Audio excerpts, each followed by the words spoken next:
السلام علیکم، ست شری اکال، میں ہرمیت سنگھ اور آپ دیکھ رہے ہیں آپ کا اپنا یوٹیوب چینل۔ ناظرین، آج کے موضوعات یہ ہیں کہ یمن کے دو تابڑ توڑ حملے جاری ہیں اسرائیل پر۔ یعنی اگر ہم دیکھیں دوبارہ بوکھلا گیا ہے عرب امارات کی اسرائیل دوستی، ایک اور واردات ڈال دی گئی ہے۔ غزہ میں مزید دو صحافیوں کا قتل، جبکہ امریکہ کے یمن پر 13 فضائی حملوں کی اطلاعات بھی آئی ہے۔ سب سے پہلے بات کرتے ہیں اسرائیلی قابض فوج کی جاری کردہ ایک بیان میں کہا گیا ہے کہ اس نے یمن کی طرف سے اسرائیل پر داغے گئے 2 میزائلوں کو روک لیا ہے۔ یمن جنہوں نے 19 جنوری سے غزہ میں ہونے والے جنگ بندی کے بعد اپنے میزائل اور راکٹ حملے روک دیے تھے، پچھلے چند دنوں میں پھر سے اسرائیلی اہداف کو اسرائیل کے اندر تک نشانہ بنانے کی کوشش جو ہے وہ پھر سے شروع ہو چکی ہے۔ یمن کے نئے میزائل حملے یعنی مارچ کے وسط میں اگر دیکھیں تو شروع ہو چکے ہیں۔ اس کی وجہ سے یعنی یہ وجہ یہ بھی بتائی جاتی ہے کہ ایک جانب امریکہ کی 15 مارچ سے شروع کی گئی بمباری اور دوسری جانب اسرائیل نے 18 مارچ سے غزہ پر پھر سے جنگ مسلط کر دی ہے۔ فوجی ترجمان نے اپنے تازہ ترین میزائل حملے کے بارے میں منگل کی صبح کہا کہ ہم نے بیلسٹک میزائل تل ایبب یعنی بین گورین ایئرپورٹ کی طرف فائر کیے۔ دوسری جانب امریکی صدر ٹرمپ پہلے ہی ایران کو بھی دھمکی دے چکے ہیں کہ ہوشیوں کے حملوں کی سزا ایران کو بھی دی جائے گی۔ اب اسرائیل پر تازہ ترین بیلسٹک میزائل حملے کی اطلاع ملتے ہی اسرائیل کے اندر دور دور تک سائرن بجانا شروع ہو چکے ہیں۔ یہ سائرن تل ایبب سے یروشلم تک بجائے گئے تاکہ اسرائیلی عوام زیر زمین بنائی گئی بنکرز میں جا کے چھپ سکے۔ یہ صورتحال تو آپ دیکھ رہے ہیں۔ دوسرے یمن کے شمالی صوبے صدہ میں پیر کی شب امریکی لڑاکا طیاروں نے تقریباً 13 فضائی حملے کیے۔ حملوں میں اسفرا اور کوتاف کے ضلعوں میں عوامی مقامات کو نشانہ بنایا گیا۔ ادھر امریکہ ابھی یہ کہتا ہے کہ حملوں میں زیر زمین پناہ گاہوں کو بھی ہم نشانہ بنائیں گے، جن کے بارے میں خیال ہے کہ حوثیوں کے بعض کمانڈر یہاں پناہ لیتے ہیں۔ امریکہ رواں ماہ 15 مارچ سے یمن میں حوثیوں کے خلاف شدید فضائی حملے کر رہا ہے۔ اس دوران جنگی جرائم کرتے ہوئے شہری آبادی کو بھی نشانہ بنایا جا رہا ہے۔ اس یعنی صورتحال آپ کے سامنے، ایک طرف تو امریکہ جو ہے وہ جس طریقے سے اس ساری سچویشن میں یمن پر تابڑ توڑ حملے کر رہا ہے، یعنی حالات جو ہمارے سامنے آ رہے ہیں وہ یہ ہے کہ اکتوبر تک دنیا میں بہت کچھ بدل سکتا ہے، یعنی بہت کچھ بدلاؤ آ سکتا ہے مڈل ایسٹ کے حوالے سے۔ خاص کر اس وقت ایران ٹارگٹ ہے اور ایران کو انہوں نے بڑا شارٹلی بڑی دھمکی بھی دی ہے۔ ایران بھی جو ہے انہوں نے بڑی یعنی زبردست قسم کا جواب بھی دیا، وہ بھی جھکا نہیں ہے بلکہ انہوں نے بھی تگڑا جواب دیا۔ اب سچویشن یہ ہے کہ یمن کو ٹارگٹ کرنے کا مقصد یہی ہے کہ اس وقت واحد جو اسرائیل کو آنکھیں دکھا رہا ہے وہ یمن ہے، کیونکہ حزب اللہ اس وقت بالکل خاموش ہو چکا ہے۔ دوسرے آپ دیکھیں کہ شام میں جو رجیم چینج ہوئے تو وہاں سے بھی مسائل شروع ہو چکے ہیں، تو اس لیے اب ایران اور یمن ٹارگٹ ہے اور یمن پر مسلسل تابڑ توڑ حملے بھی ہو رہے ہیں۔ اب بات کرتے ہیں عرب لیگ کے غزہ منصوبے پر، جس پر دستخط کرنے کے باوجود اب اطلاعات ہیں کہ عرب امارات اسے ناکام بنانے کی کوشش کر رہا ہے۔ مڈل ایسٹ آئی نے یہ دعویٰ کیا کہ متحدہ عرب امارات ٹرمپ انتظامیہ کو قائل کرنے کی کوشش کر رہا ہے کہ وہ غزہ کی پٹی کے لیے جنگ بندی یعنی جنگ کے بعد منصوبے کو ناکام بنا دے، جس کی عرب لیگ نے منظوری دی ہے۔ امریکی اور مصری حکام نے بتایا کہ اختلافات مزید تلخ ہوتے جا رہے ہیں اور امریکی سفارتکاروں کی جو کوششیں ہیں اس سے خطے میں امریکی مفادات کو نقصان پہنچ رہا ہے۔ اس پر ابھی یعنی اختلاف پایا جاتا ہے کہ حماس کو وہاں کتنا اثر رسوخ برقرار رکھنا چاہیے۔ اماراتی دباؤ نے قاہرہ کے لیے ایک مشکل صورتحال بھی پیدا کر دی ہے، کیونکہ یو اے ای اور مصر دونوں عمومی طور پر غزہ کے لیے ایک ہی فلسطین رہنما محمد دہلان، جو فتح کے سابق جلا وطن عہدیداران ہیں، اس کی حمایت کرتے ہیں۔ مڈل ایسٹ نے بتایا کہ جب عرب لیگ کے منصوبے پر اتفاق ہوا تو یو اے ای واحد مخالف ریاست نہیں بن سکا، لیکن اب وہ اسے ٹرمپ انتظامیہ کے ساتھ مل کر اس کو مسترد کرتا ہے۔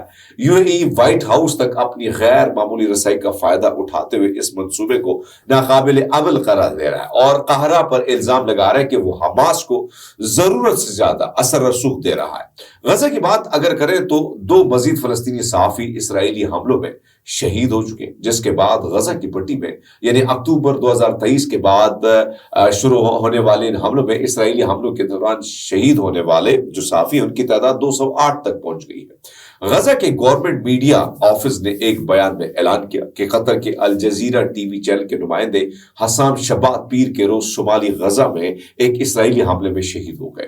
فلسطین ٹوڈے ٹی وی کے رپورٹر محمد منصور بھی خان یونس کے جنوبی شہر میں اپنے اپارٹمنٹ پر ہونے والے فضائی حملے میں اپنی جان گنوا چکے۔ اس حملے میں ان کی اہلیہ اور بچہ بھی شہید ہو چکا ہے۔ میڈیا آفس نے قابض اسرائیلی حکومت کی جانب سے فلسطینی صحافیوں کو نشانہ بنانے، قتل کرنے اور ان کے قتل عام کی شدید مذمت کی ہے۔ انہوں نے بین الاقوامی federation of journalist, Arab journalist union of دنیا بھر کے متعلقہ اداروں سے مطالبہ کیا کہ وہ غزہ کی پٹی میں فلسطینی صحافیوں اور میڈیا کارکنوں کے خلاف ہونے والے ان جرائم جو ہے ان کی مذمت کریں۔ غزہ کے گورنمنٹ میڈیا آفس نے اسرائیل، امریکہ اور ان کے اتحادیوں بشمول برطانیہ، جرمنی اور فرانس کو غزہ میں جاری ان ظالمانہ اور وحشیانہ جرائم کا مکمل طور پر ذمہ دار ٹھہرایا۔ اب اس وقت پاکستان کی خبروں پر بھی تھوڑی سی بات ضروری ہے۔ خیبر پختونخوا حکومت کا جامعہ پشاور کے شعبہ صحافت کو شہید ارشد شریف کے نام سے منسوب کرنے کا اعلان انہوں نے کیا ہے۔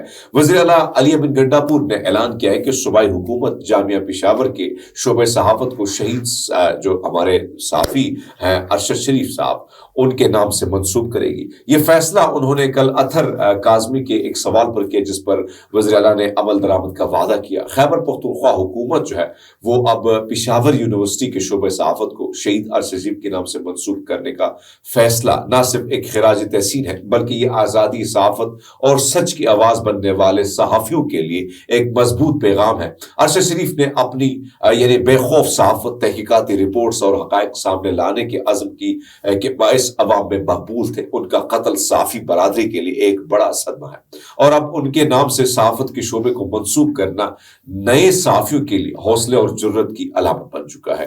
یہ فیصلہ اس بات کا اعتراف بھی ہے کہ صحافی معاشرے کی آنکھ اور آواز ہوتے ہیں، اور سچ بولنے والوں کی قربانیاں کبھی بھی رائے گاہ نہیں جاتی۔ تاہم اس کے ساتھ یہ بھی ضروری ہے کہ آزادی صحافت کے تحفظ کے لیے عملی اقدامات کیے جائیں تاکہ آئندہ کسی اور صحافی کو ایسی قربانی نہ دینی پڑی۔ اب بات کرتے ہیں بلوچستان کی صورتحال پہ۔ صورتحال آپ کے سامنے، کیونکہ جو ہمارے پاس خبر آ رہی ہے ان خبروں کی صورتحال یہ کہ خواتین کو جس طریقے سے کریک ڈاؤن کیا گیا ہے، اور خواتین کے اس کریک ڈاؤن پر دنیا بھر میں مذمتیں ہو رہی ہیں۔ آپ دیکھیں یہی بلاول بھٹو زرداری جو ہے، جب مریم نواز کو گرفتار کیا گیا تھا تو انہوں نے اتنی سخت قسم کی تقریر کی تھی، اور آج اس بے شرم آدمی کو شرم تک نہیں آتی کہ آج اسی کے صوبے میں، سندھ میں اور بلوچستان بھی اسی کا صوبہ ہے جو زبردستی انہوں نے لیا ہے، ان کو دیا گیا ہے، جس طریقے سے ان کے گلے ڈالا گیا۔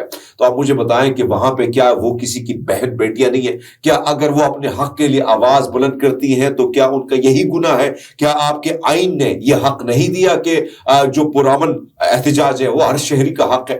آپ نے ان کے لوگ اٹھا لیے ہیں، کیا ان کا حق نہیں ہے اپنے لوگوں کا پوچھنا؟ وہ تو یہی بات کرتے ہیں کہ اگر ہمارے اپنوں نے کوئی گناہ کیا ہے تو عدالتوں میں ان کو پیش کر دیں۔ کہاں ان کو آپ نے غائب کیا ہے، کہاں ان کو آپ لے کے گئے؟ یعنی ایک طرف تو یہ میرے پاس جو خبر آئی ہے وہ یہ ہے کہ بلوچ رہنما سمی دین جو ہے بلوچ، آپ کو پتا ہے کہ ان کے والد صاحب جو ڈاکٹر صاحب ہیں جن کو کلینک سے اٹھایا گیا تھا، چھوٹی سی عمر میں وہ اپنی لڑائی لڑ رہی ہے۔ مارک بلوچ وہ لڑائی اپنے باپ کے لیے لڑ رہی ہے۔ اب معاملہ یہ ہے کہ انہوں نے جو بات کی ہے وہ کہتی ہے کہ 3 MPO کے تحت مجھے دوبارہ، ایک طرف تو مجھے ضمانت ملی لیکن اب 3 MPO کے تحت مجھے دوبارہ گرفتار کر لیں گے۔